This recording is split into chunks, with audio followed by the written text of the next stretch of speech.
Hello and welcome to CTN's webinar, Pride in Digital Inclusion.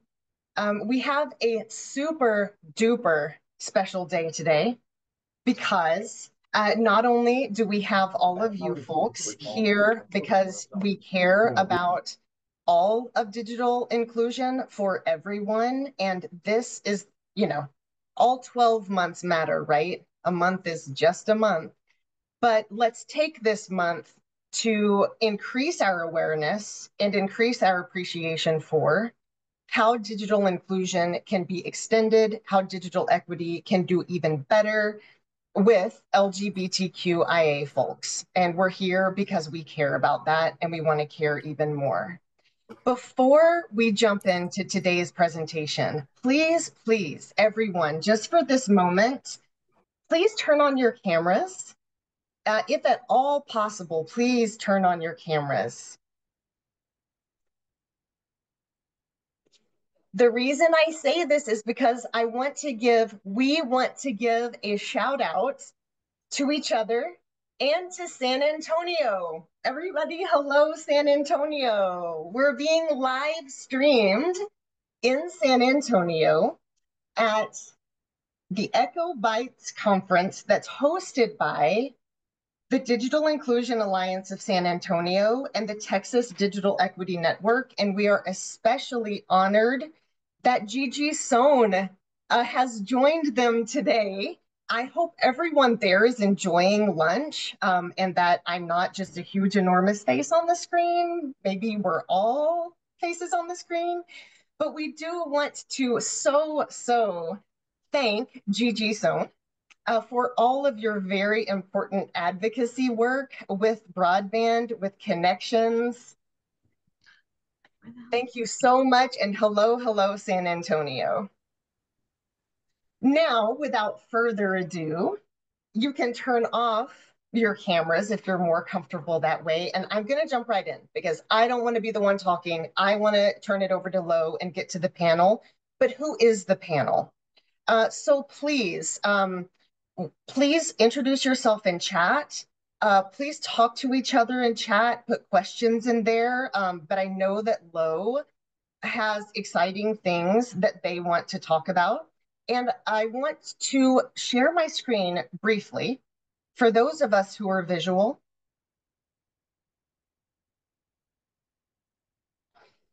Lo, can you see the presentation? Thank you. Hello, San Antonio. And just say that here's what we're going to do. I'm going to introduce the panel. I'm going to turn it over to Lo. We're going to have lots of panel time. And please stay until the end where we do our raffle giveaway of one of our courses. Here's who we have today. Lo Smith, Senior Programs Manager at NDIA. Aaron Rook, Digital Navigator at LGBT Tech. Shannon Millsaps, Chief Operating Officer at Thrive Regional Partnership. Let me tell you just a little bit more about them. Lo joined the NDIA team in January 2022. Their work in libraries in the greater Baltimore area led them to the field of digital equity as they experienced the impacts of the digital divide in their own community. And they still do, by the way. Prior to joining NDIA, they served as the coordinator of digital equity at the Enoch Pratt Free Library, where they also served as a technology exchange fellow in 2018. During their time with the Pratt Library, Lo piloted a variety of outreach and community-based digital inclusion programming, as well as examining the ways unexpected barriers impacted digital access and literacy. Lo graduated from Simmons University with a Master's of Library Science in 2019. You know they're a library geek as well. Offline, they can be found strengthening their fearlessness, OBS, teamwork, and communication skills in the partner acrobatics and circus community. And Lo isn't expecting this, but I would like to announce that they just got married. So congratulations, Lo. Aaron Rook, Erin is the digital navigator at LGBT Tech, helping to dismantle barriers to digital access for LGBTQ plus communities. Erin has over a decade of experience working in education and nonprofit organizations doing advocacy, training, and program development to support the LGBTQ plus community. Erin received a bachelor's degree in social science from Michigan State University and a master's degree in administrative leadership from the University of Wisconsin-Milwaukee. Previously, Erin worked as an organizer for the Human Rights Campaign on the HRC Rising campaign, which worked to expand grassroots efforts in key states to combat anti-LGBTQ plus legislation. At Towson University in Maryland, Erin served as the Assistant Director of LGBTQIA plus student development, working with students, faculty, and staff on programs and initiatives to empower and elevate LGBTQ plus voices throughout the campus community. They have served on multiple campus and community committees to support LGBTQ plus inclusion, including serving on the Baltimore County Diversity, Equity, and Inclusion Community Advisory Council and the University of California Office of the President's Digital Inclusion Work Group in 2021. Erin is particularly interested in topics surrounding digital accessibility and the complexity of lived experiences of transgender people on social media. Shannon Millsaps. Shannon serves as the Chief Operating Officer for Thrive Regional Partnership based in Chattanooga, Tennessee. Before joining Thrive, Shannon spent 14 years in the broadcast television industry in Chattanooga, Tennessee, and Asheville, North Carolina, ultimately serving as Assistant News Director for her hometown station, WTVC News Channel 9. Shannon was named to Chattanooga's 20 Under 40 list in 2020 and is a proud graduate of the Leadership Tennessee Next program. Recently, her leadership and development of the Thrive Regional Infrastructure Portal was recognized with Chattanooga Technology Council's Early Innovator Award. She volunteers locally as a board member of the Catoosa County College and Career Academy and on the Chattanooga Nonprofit Alliance's Advisory Committee. When she's not in the office, you can find Shannon cheering on the Chattanooga Football Club, traveling, listening to live music, and enjoying downtime with her wife, Claire, and their four-legged children, Sully and Sophie. I would like to turn it over to Lo to begin the panel now and also give a very special thanks to our last-minute panelist who's joined us, Ashley Martinez. Lo, it's all yours. All right. Thank you so much for those introductions and for giving everybody an idea of what we tell other people about our work. And specifically, I want to give my fellow panelists a minute to talk about who they are and the way that we think about ourselves with regard to Pride Month, some of our identities, how they connect to our sort of bigger lives, and also how does your LGBTQIA identity show up when it comes to your job, your work, or your connection to your community. Panel, either I can go first, or if any of y'all want to go first, I can go last. Anyone feeling the urge to talk? All right, it's me then. So again, my name is Lo Smith. I'm a senior programs manager at NDIA. My pronouns are they, them. I am here for Pride Month because I am an enthusiastic and very out queer individual in the digital inclusion space, I think. I always joke, if you didn't know I was queer, I have so many more questions for you. I identify as trans, transmasculine, transgender, non-binary. All of these words feel great for me. And as Becca did mention, I recently got gay married. And I will hilariously always call it gay married because it is only the 9-year anniversary of the recent, I say, ruling by the Supreme Court that allowed for me to get gay married. So I'm very enthusiastic about that. And I've found a lot of queer and trans folks in the digital inclusion world, and I have always tried to connect with us and support us. At work, that often looks like making sure that we've got a great space for the digital navigators I'm working with, and also at places like Net Inclusion or other big sort of conference sides of things, you will almost always find me coordinating some kind of digital navigator or digital inclusion LGBT meetup.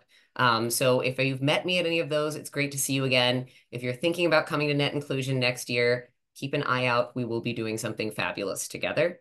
But I really think that my queer identity informs the work that I do, because queer people are everywhere, and we are often in populations that require a little bit more support when it comes to equity and building community power.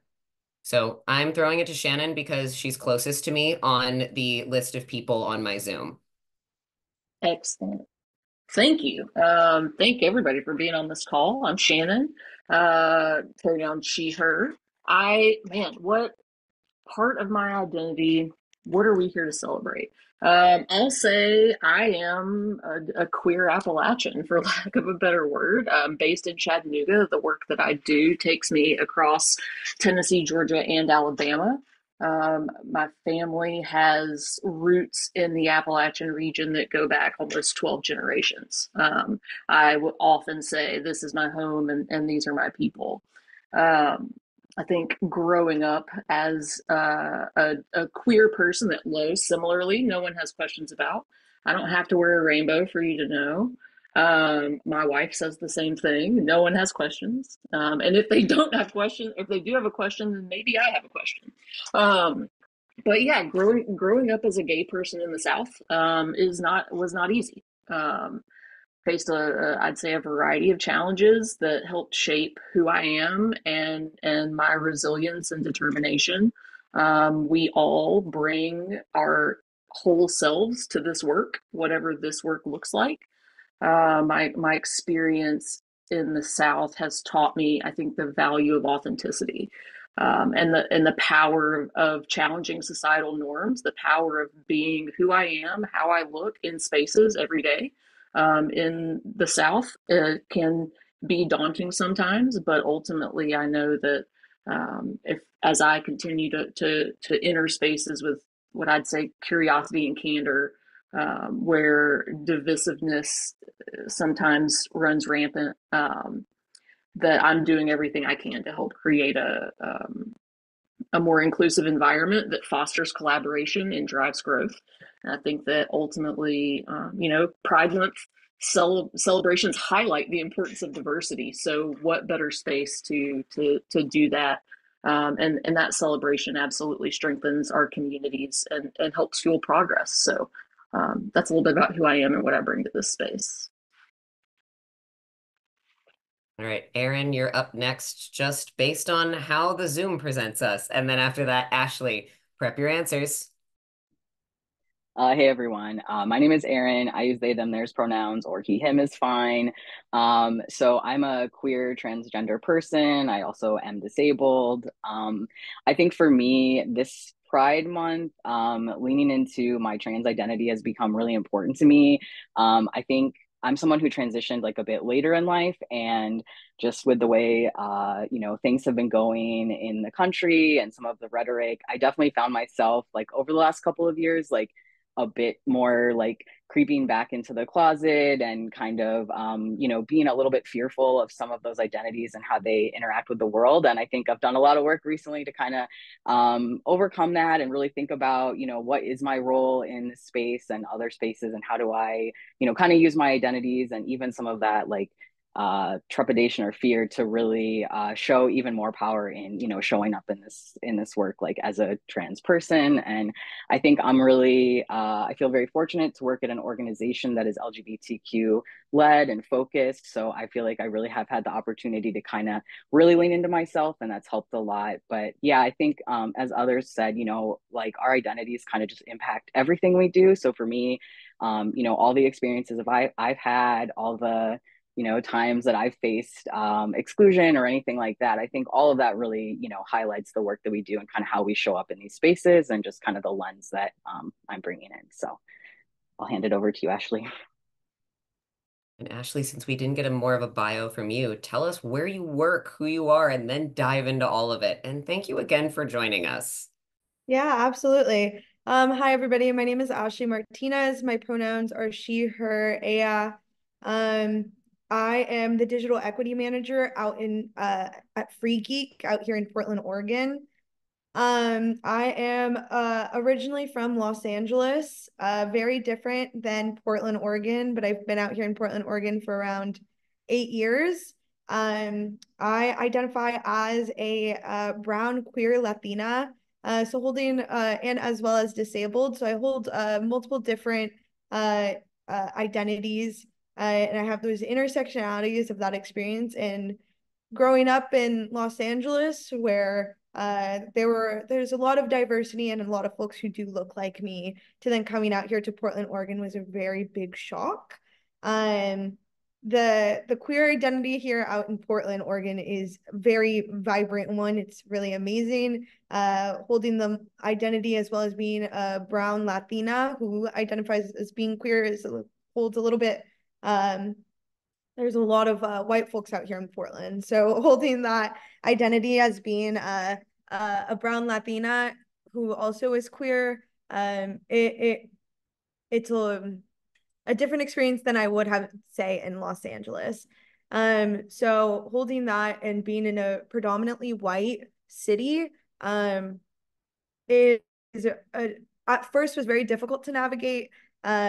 Working at an organization where now it is like the safest space that I could ever ask for, being in such a white city where I come in and we are actually the majority, where other folks look like me, other folks hold the same identities that I do. We are a majority Black and brown organization. We are also a majority queer organization. So holding that and being in such a safe space is absolutely amazing. We also are an organization that wants to be representative about the communities that we serve. So we want folks who we are serving who look like the communities that we're serving. So for instance, we are, yes, out here in Portland, Oregon and Southeast as our main location, but our second location is out in East County, which is a majority population that are majority Latino population. So working in that area, and that's where all of my programs are, all Free Geeks programs are in East County. So being there and having a lot of folks who are, have a very traditional Latino mindset for a lot of folks. So being able to have multiple folks on the digital equity team who hold multiple different intersectionalities where folks could come in and feel that safety that they wouldn't feel elsewhere, whether that's in their homes, to be able, they're not really experiencing that, to be able to come to our space and to be able to experience that, where we, yes, are in a very traditional area who holds the very traditional values and mindsets. We have a space where people could come and be completely, truly, authentically themselves, and where we make it known that they could come being completely and authentically themselves, as all of us are very proud to hold the identities that we hold, and make it very known with flags and just having signs that say, like, please talk to us. We are very friendly. So holding those identities and being in an area that really needs that representation, I wouldn't give that for anything in the world. Awesome. Thank you so much for being here. So to my panelists, I am going to do that thing where I jump around on the list of questions that I gave you, just to keep you on your toes. Because the question I want to hear from everybody is, I want to know a little bit about how the digital divide impacts queer folks in your region, your focus, your programs. If you have specific examples, stories, I would love to hear from all of y'all. I'm going to start with mine because I get to answer my own questions. That's the joy of being the moderator / panelist. Particularly when I think about the digital divide impacting queer folks in my direct community. I live in Baltimore City. I'm in Baltimore, Maryland. I've been here for the last 15 years. And in my work here, I've actually been working in HIV research as well. I think I mentioned it to some folks, but I'm very active within the world of harm reduction and HIV research. And during some of our research, we identified that our trans populations in Baltimore City, and particularly our queer people of color, have significantly less access to appropriate devices, digital skills, home internet, all of it. And so particularly seeing that there is so much less connection of being able to be involved in a virtual space, connecting to your community members, finding the healthcare that you'd like, and getting that kind of interaction with folks in and around the city, but also in the greater queer spaces, feels really important to queer Baltimoreans and to our community as a whole. It goes both ways. If you see us online, you feel that you get to know us and you learn more about us. We also get to connect with other folks. Finding people who need assistance when it comes to technology is pretty broad. So that's how I've seen a lot of the digital divide showing up, impacting my community. And I'm throwing this to Erin first because you have, not sure which community you want to focus on, but I would say you have the biggest community of people that you're representing. Yeah, thanks. So our organization is nationally based, so we're sort of working with communities all across the US. I would say, there's a lot of ways I could kind of answer this question, but the thing that really comes to mind when you shared these questions with us, we were doing the math prior to ACP, winding down when so the Affordable Connectivity Program. We were looking at numbers and we estimate that close to 10 million LGBTQ households in the US met the eligibility for ACP. So to me, I think that really shows there's a significant divide in terms of just, getting access to broadband and also just awareness about ACP and some of these other, affordable internet options and things like that. So I think that's, to me, just like a really large number that really stands out when I think about that. And then other work we're doing. So at LGBT Tech, we have kind of multiple arms. We've got a policy side that works with legislators and policymakers on, legislation that can affect technology and impacts our communities. But on our program side, we have a few programs, and one of them is our Power On program. And one of the biggest pieces of that is a community technology grant. So basically what we do, LGBTQ organizations or centers can apply to get staff technology. So maybe they need technology for volunteers or for their full-time staff. They can also apply to get technology to fill their computer labs or make computer labs and make sure that their clients and the folks using their services can get access to that. We have seen a major increase in the number of applications just as our outreach has gotten, a little bit wider. We've also just seen a much bigger need. We have a lot more centers that are reaching out to us, and a lot of them, some of them are decent size, are using personal technology, for example, for staff. There's a lot of like cyber safety issues, things like that come up with that. They're having trouble accessing this technology elsewhere, and it is actually, causing, of course, issues in terms of like how their organization runs, but all of that kind of ripples down to how they're able to serve their clients and the folks in the community that they're serving. So I think for us, definitely we've seen like access to internet is a big issue. There's a big divide within our community. And then, like I said, we're seeing, not just on the individual level, but even organizations are really in need of safe and personal technology and devices and things that they can run organizations safely, protect their client data, make sure that they're able to give the tools needed. So I could talk about this question all day, so I will pass it on before I start to ramble. But I think, yeah, that ACP number for me really kind of drives home just the expansiveness in terms of the lack of access that our community is facing right now. All right, Shannon or Ashley, grab it and go. I can jump in. Oh, where did Ashley go? I got it. Man, I don't even know what else I can add to that except like plus to what Erin and Lo both shared. I think digital spaces have long been a refuge for queer people that are looking for community and connection, right? And so when you think about how that divide impacts and I say queer folks, everyone in our alphabet soup. When I say queer, that's what I mean, just so you guys know. And I'll say folks a lot too, or y'all. The South is hyper inclusive when you think about it that way. But yeah, I think that we have to consider that as more to the point about ACP, more individuals recognize the power of digital tools and how they can leverage that for advocacy, for representation, for connection.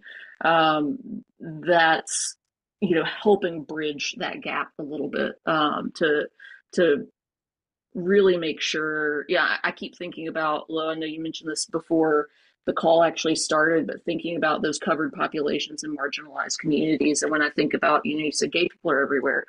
When you think about those marginalized communities in regards to the digital divide, I think you can argue that the divide sort of disproportionately affects queer individuals.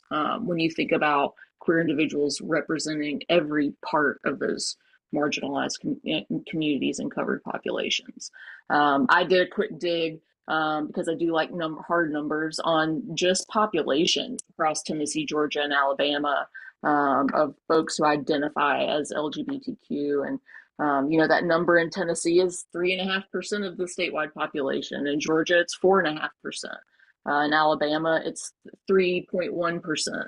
And of all of those, you know, there's a large percentage in Tennessee alone, 30% of queer people with an income under $24,000 a year. And so when we think about all of the opportunities that surround us in this digital space, we have to consider that queer people are being in many ways disproportionately affected. And I think that we're seeing that the work that I do is not tied specifically to the queer community. We're working on rural and regional broadband access across 16 counties in those 3 states. But it goes without question that the folks that we're trying to help are also people like y'all and me. Awesome. Thank you. Ashley, add more. Yeah, absolutely.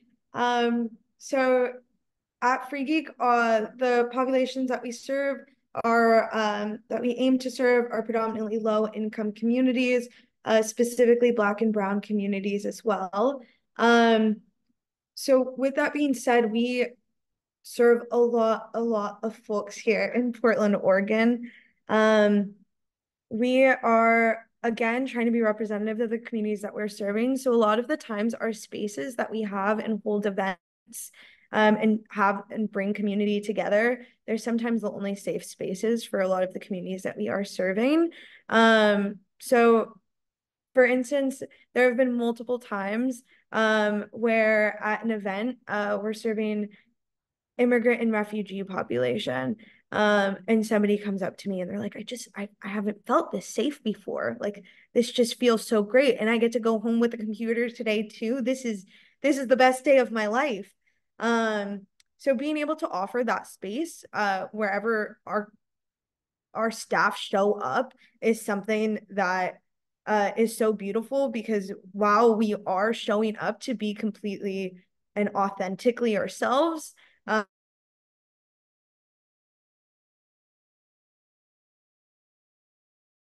we just lose Ashley to another moment of working in digital equity where naturally your internet goes down? All right, Ashley, we've lost you. We will figure this out when we manage to get her back. But I think we've all heard some important things. And I really, also, Shannon, I am also a queer Appalachian. And I think you nailed some of this stuff of, and especially when thinking about rural folks, is like so many queer kids, we figured out who we were on the internet. And to think that without that connectivity, without that extra level of connection to our communities, to figuring out that we even had a community and it wasn't just us alone on the side of that one mountain, looking for one person who maybe wore a rainbow was so, so important. On that note, because I want to keep asking questions, hopefully we'll get Ashley back. I've got the big question to y'all, which is the one of, how do we see that digital inclusion work is intertwined into the other pieces of queer liberation? And the LGBTQIA community has always stood in solidarity with basically everyone else historically. How do you see the work that you do for digital inclusion as something that's going to create racial equity, class equity, community equity, as well as queer liberation. And this is always where we get into the fact that our identities are a little political, and we are a little bit doing all of the work all at once. So anybody wants to hop in on that, and I see that we got Ashley back. So Ashley, we moved on to another question. I'll throw it in the chat for you. So I'm going to open it up to Shannon or Aaron to talk a little about that. And while I type that out. Well, I think I'd just like sort of jump in quickly to say that um, without access to the internet, without access to digital tools, resources, queer individuals will continue to be left out of important conversations and opportunities. And that is absolutely true when we think about race, systemic race issues in this country, in the South, class equity, as you put it. I think by focusing on and ensuring not just digital inclusion, but true equity, we can also begin to address some of the systemic inequities and ultimately, to your point, create a more just society for everyone. I don't ever see a world where these things wouldn't or couldn't be intertwined, honestly.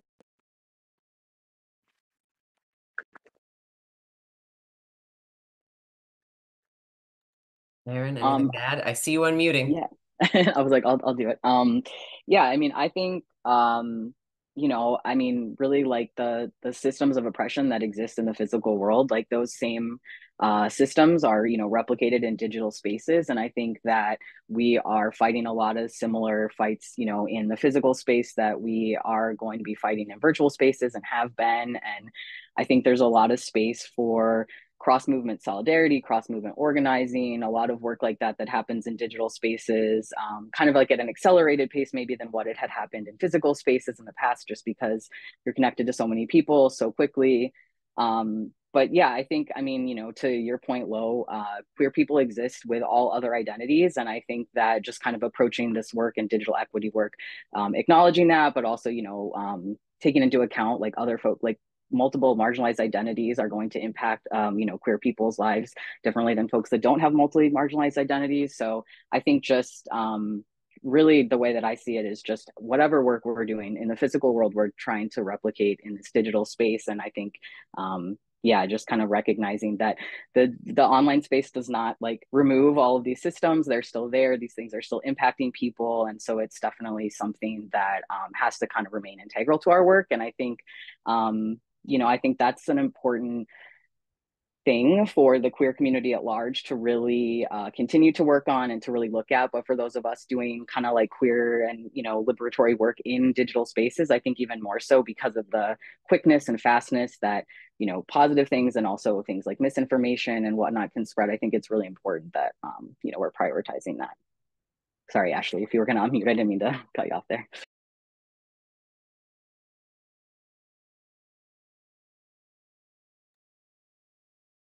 So I really believe that digital inclusion is like essential into just equity work in general. So when it comes down to creating spaces with our digital navigation programs, we teach folks the basic functionalities of how to use their computers, but also we have internet basic class where we teach folks how to get on the internet and safely navigate the internet. A lot of teens want these spaces in order for them to be able to feel that connectedness and community with folks who are also representative of the communities and identities that they hold. So I think that when it comes down to how can we teach folks how to find these spaces, which we have multiple times in the past, when folks want to find that community, it's like, well, have you checked out this website? And they're like, well, I don't know how to use this website. Well, let's teach you how to use this website. And being able to find that connectedness when they can't find that anywhere else, to create those, to create that like intentional community wherever they are, whether it not be in person, if they don't have those spaces available or accessible to them. And holding multiple different identities, you could find those communities online with folks who hold those multiple different identities. And for us to be able to show folks how to use that, it is something that genuinely is so absolutely needed to be able to show folks how to navigate the internet, how to use those digital navigation skills, how to have access to computers, in order to find that community, to have access to the internet. Everything is also connected in order to even Google where your closest community events are to find those events being held. So it's definitely integral to community building and community work. Yeah, and I set this question up to get us back to that idea of like it is community work. When we build power as a community, as a queer community, as communities working towards equity, together that is the goal. And where do we gather but online? And how do we communicate but virtually? Throughout, I think 2020 and through now, we've seen a rise in more people coming out, more people identifying as queer. And part of that was that we took ourselves from our day-to-day life and we went on a little bit more online, whether we wanted to or not. A lot of us did not want to go any further online than we already were. And we began to expand what we saw as our community. We began to expand the reaches of who we connected with. And a lot of people discovered things about themselves. So also shout out to anybody who is attending this webinar who has come out in the last 4 years. We're so happy you're here. We're so enthusiastic that you're here, and we're really grateful for that because our community is always growing. But it took that digital time and that digital connection and that expansion of who we connected with, who we learned from, and who we thought about to then help us to build connection and to learn a little bit more about our history. And that's the other piece that I think about a lot when it comes to how are all of these pieces of equity and liberation intertwined? It's not new. And when we have that connection to our community, to our virtual world, to our history that exists, we can see that, like, I mean, Tupac's mom was at Stonewall, which is one of my favorite little facts. There were multiple union organizers at Stonewall because they all heard about it and said, oh, those are our friends. The same fight is our fight. So thinking about it as learning our history and then moving that history forward and retaining the knowledge that like, yeah, the fight for queer liberation is the fight for affordable internet, is the fight for racial equity. And it all sort of comes down into we're going to create the best version of our world that we can. I am keeping an eye on the time, I promise, Becca. So I'm going to take us through 1 to 2 more questions. So I want to get the big question out to all of us. And let's advise our allies. So what is one thing that someone can do today to ensure that they are serving LGBTQIA folks or making their workplace as comfortable, as inclusive, as focused as they can? And then what is something that our allies can do over the next month or a year to continue to build on that? And I want to hear from all of y'all, and I truly don't know how to answer this question yet. So I hope someone is going to jump in while I think up my true answers. I write questions, but I don't ever know what I'll have to say about them. So anybody, panelists, hop in. I'll jump in. This was a hard one. I was glad you sent this ahead of time because I think if I'd been hit with this in the moment, who knows what I would have said. I don't know. That might have been fun. I think like what can you do today? Start educating yourself on the unique challenges that are faced by queer individuals. I think ensuring that your language and your policies are inclusive, you can do that today. When I think about the longer work, what happens in the coming months and a year down the road, I think we start to look at incorporating those insights into digital inclusion programs, working intentionally to create partnerships with queer organizations, like LGBT Tech, right? They're right here. And develop and implement programs that can comprehensively address the digital equity issues that we see in these spaces. That's not a one day, but yeah, over the coming months and year, I think we can do that.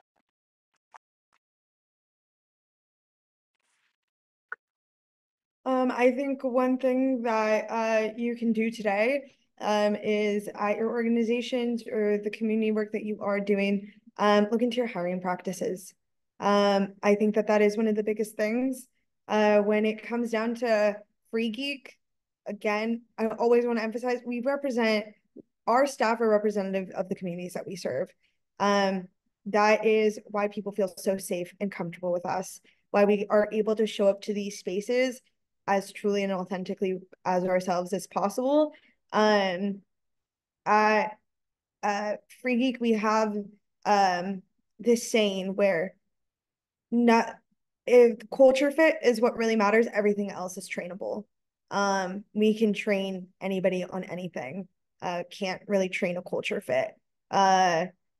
So look into your hiring practices for sure. And then I would say over the course of the months to come, try changing those hiring practices. Don't, I guess, go completely with degree based unless it's like absolutely necessary. Because when it comes to community work, if you have a passion for it, you end up kicking butt. So yeah, look into your hiring practices, try changing it, be intentional about hiring for sure. Yeah, those are great. I would second everything everyone has said. I think for me, something that comes to mind is just kind of, and I think Shannon kind of alluded to this too, but I mean, you could do an audit like after this today. You could do an audit of your policies, of your forms, of your intake. Are you asking people information that would make them think it's an inclusive program to participate in? You know, are there pronouns being shared? Things like that. I think you could just kind of, you know, even with your team this week, like look at, are we, you know, what does that look like for us? And are we being as inclusive as possible? Other things that came to mind, collecting SOGI data, so collecting data on sexual and gender identities. Obviously, you want to do that safely and collect that information in a way that like remains private, but having that data is so, so important. Not having data to show how many of us exist makes it very difficult to get funding and to really show, you know, how large our community is. So there's a lot of great resources available. I'm sure folks on this space could help with that, but definitely thinking about like collecting that data when you are doing intake is super, super important. And then like other folks said, I think things like collaborating with LGBTQ organizations. I mean, we have a list on our website of over 140, but there are so many more. Centerlink is a great organization. They're sort of like the main entity of all the LGBT centers across the states and US territories. So definitely check out them if there's someone in your area. But yeah, I think those are just some ways to kind of get started, and you know, just kind of start thinking about it. And then also like the hiring piece, you know, like Ashley said, is so, so huge. And also just staff awareness, staff training, making sure that your staff are aware of LGBTQ identities, aware of different experiences, and they're not like interacting with folks in a way that could, you know, unintentionally cause harm or show bias. So really, I think investing in those things is really makes a big difference, definitely. Lo, we're doing super well on time, so I'd like to interject just one question, if that's okay. I wanted to answer my own question though, and then can we do You yours? go first. So found my answers while I listened to all of y'all, and I am glad, Shannon, that I gave you this ahead of time and then promptly didn't think about it until I heard all of you talk. Also, pro tip, give your questions out ahead of time for interviews and panels. It makes it so much easier for all of us to be here and to give our best selves. Given that, naturally, I didn't have a big thought on it, but here is my big thought on it. Today, I want you to talk to your queer colleagues as queer people, not as people that you see as colleagues who might be queer. Talk to us as the people that we are during Pride Month. Last year on Trans Day of Visibility, I was asked to travel to a state that enacted the first ever trans bathroom ban. And I was sitting there in I'm wearing it now, my Silence Equals Death t-shirt in the hotel lobby, and my coworker walked up to me and just made the joke of like, I see you. And I was like, I'm in a state where I am not having a good time or feeling safe, but you see me. You know what day it is. Learn about the days that we celebrate. Talk to your queer colleagues as queer people. I mean, you can even ask, what'd you do for Pride? Like, see us as who we are and begin to understand that this is not something that you talk around or you move around at work. Queerness exists. It's not something to be ashamed of or to judge people for. And then my longer term piece is look into, again, your hiring practices, you're right, all of those pieces, but look into what makes queer people safe. There's a map out there by a really great researcher. Her name is Erin Reed, about where basically trans people are safe and protected these days in America. Think about where you ask your staff to travel. Think about the places that you host conferences, especially if you're asking people to move from place to place. But also think about place when it comes to the number of queer people that are in those spaces. Like, the queer people didn't all leave Florida just because we were told it was unsafe for us. How can you and your organization continue to provide the support to the queer communities that exist in places that are getting the least amount of support? If you're in Florida, if you're in Arkansas, if you're in Iowa, if you're in any of the states that have recently enacted legislation that is actively harming trans and queer folks, how can you step up to do a little bit more? If you're not, if you're somewhere like Maryland with a trans safe haven rule, what can you do to help support the people who are relocating to your areas? How can you continue to support the organizations that are doing great work? Use Erin's list, find the people, build the partnerships, build those connections, but start out by also beginning to just connect one-on-one with real queer people in your community, because we're here and we're working. And so often I've found people will talk around my queer identity when meeting me and congratulating me on my digital inclusion work. I do digital inclusion because I'm trans. I do this work because of who I am. It's not the other way around, and it's not just something that I bring with me and stuff in a box. I'm so excited to tell anybody about my spouse. Like, I am always thrilled to brag about the roller derby games and to talk about how we met and to tell everyone just who I am. So let us be who we are. Bring us those spaces to be who we are at work or at the gym with you, or if we're in your book club. Don't let queerness be something that you overlook or ignore. All right, Becca, you don't get to take it now. I'm done. Thank you, newlywed. You have until 55 because I'm totally prepared in the last 5 minutes to get everything done. So we have longer. So we have time for my question. Along the lines of what Lo was just saying, can each of you respond to one thing on a personal or professional note, either one, socially? What is one thing that you would tell an ally not to do? Those of us with our good intentions who blumber our way into trying to do the good things. Flip side, and Lo kind of got into it. Can you just tell allies one thing that you just don't appreciate or that we just should not do?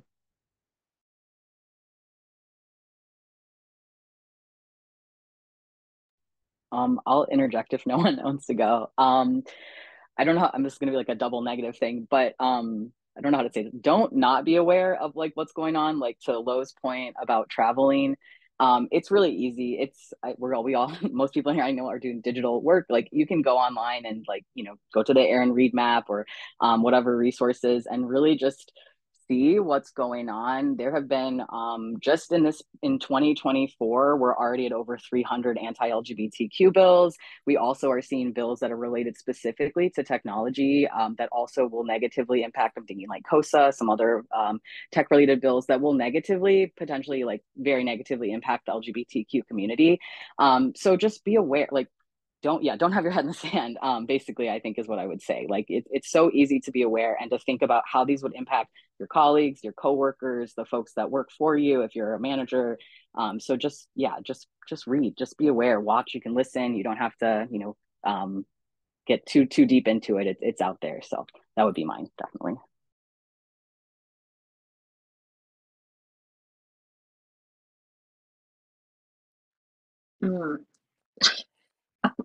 Struggle with this one. What not to do? Yeah, don't put your head in the sand. I think also, don't beat yourself up if you mess something up. If you know, and that's a double-edged sword. So I'm trying to hedge my words here, but we're all learning. We're all on a journey. This isn't just a queer thing, right? We're life is a constant evolution of education, and I think that we always have an opportunity to do more and do better. And it can be a trap, I think, to feel like if you goofed, say you goofed. You know, if you say something that you're then embarrassed about, maybe it's just show up and say, hey, I messed that up, and I just want you to know, like, here's where I'm coming from. Like, that is it. What I As we all continue on this journey of life, I think that, you know, had I been held to some of the stupid or ignorant things that I had said a decade ago, um, you know, I'd be in a much different place. So I'd say don't sweat the small stuff. Keep taking steps in the right direction to educate yourself and be a better ally.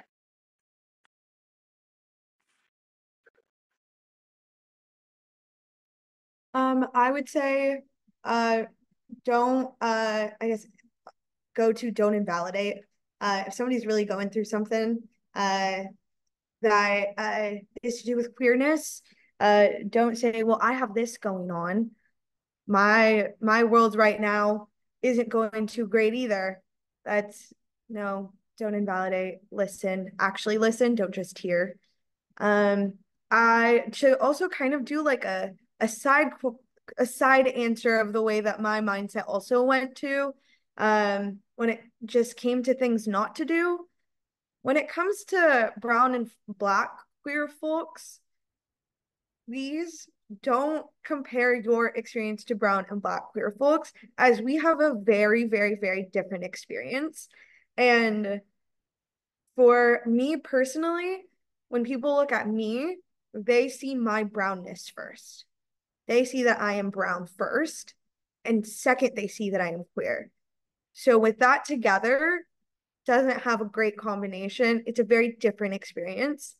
So just in general, things not to do, brown and black queer folks have a very different experience.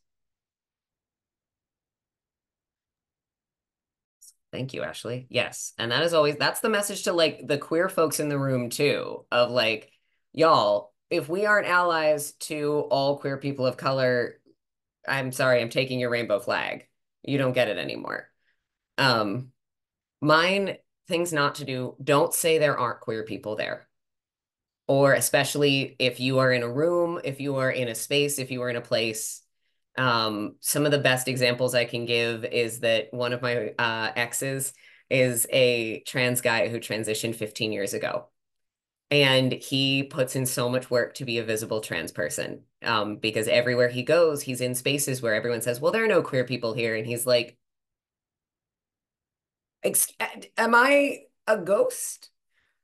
Queer people are everywhere. We're in rural spaces, we're in cities, we are in all jobs, we are in all places, we are in all spaces. We look like everyone. There are just as many queer folks in brown and black communities as there are in white communities. It may just be how you expect to see queer folks look. Also, do not invalidate when someone does identify as queer, make space for them. I think we often don't even get into bi erasure within a lot of spaces. And also, when you find the queer people, let us have our space. Don't always make us have to be in the main group. If we say we want to go to the gay bar at, I mean, NDIA is 33% queer. And one of the things that I've always appreciated is no one has told us, no, you have to hang out with the whole group during the staff retreat. Every year, the gay group goes to the gay bar in Columbus, Ohio. So don't always try to include us out of a need to want us to stay with you. Let us have our own space, because inclusion is not saying, no, we want all the gays to come to everything. Inclusion is letting us go off and have our moment of like, oh my God, could you believe what that presenter said earlier? And like, I cannot even, and oh wow, those shoes were something. Whatever it is that we need to have in our own space, let us have it. And assimilation is not our goal. Passing is not our goal. Don't compliment us by saying you didn't even know we were queer. You didn't even know we were trans. That just kind of, again, like Shannon and I said, we got more questions then. Like if you really didn't, I want to know what you think a queer person is. But yeah, I think those are all my don'ts, and I'm 1 minute over. So back to you, Becca. Thanks so much, Lo, and the panel. Thank you all very much for just starting to get into a really good conversation that should be had this month, especially in celebration, but then throughout the year. As Shannon said, we're in a society that evolves. Life basically is about evolving. And one of the best things we can do is be intellectually curious about everything, including those people who surround us. I'm just going to end our webinar today. Instead of going back and sharing slides, I'm just going to tell you a couple of things that are coming down the road that we can look forward to. I'd like to tell you about our next webinar in the series. I'm going to put this in the chat right now. Our next webinar is July 25th. Those of you in the South will probably be on fire and in flames at that point. If you haven't burnt to a crisp, we would love for you to join us. On July 25th, we're going to talk about professional graces working with social anxieties. And that is a wide variety of things, both neurodivergent issues, also issues such as anxiety and depression. And our focus is going to be one of, are you as approachable as you think you are? Are you reading the room well? Are you sure? And have that tailored to our digital inclusion work, of course, which involves many of those issues. I put the registration link in the chat, so please do go ahead and register. Please join us. We'd love to see you there. And the last thing we'd like to do is announce our raffle winners. For those of you who have been to our webinars in the past, you know we always do this raffle wheel, and Sky Downing, our director, has always led it. And it's super fun, but it takes a while. And we want to be able to devote more attention to the webinar itself. So in the background, our team has neutrally used this tool to select our winners, and I would like to announce them here. And what they are winning is a $300 value. It's a free enrollment in CTN's course that is titled Teaching Digital Citizenship. So how to teach digital citizenship concepts, which are all about digital etiquette, demonstrating respect in the virtual realm, being aware of implicit biases, being aware of how our vocabulary can have an effect. And we found that relevant to some of the themes of today's webinar. And so we will be giving a free enrollment in teaching digital citizenship to the following individuals: Crystal Jimenez, Stephanie Guzman, Leah Henriksen, and one of you lucky folks in San Antonio. So as I understand it, there'll be door prizes given away in drawings at the end of the day. And one of those door prizes will be for one of you in person at the very exciting San Antonio conference, and you will win that as well. For all of our winners, we will follow up in an email to you. We're right on the hour. Let me give a big thanks once more to our panelists.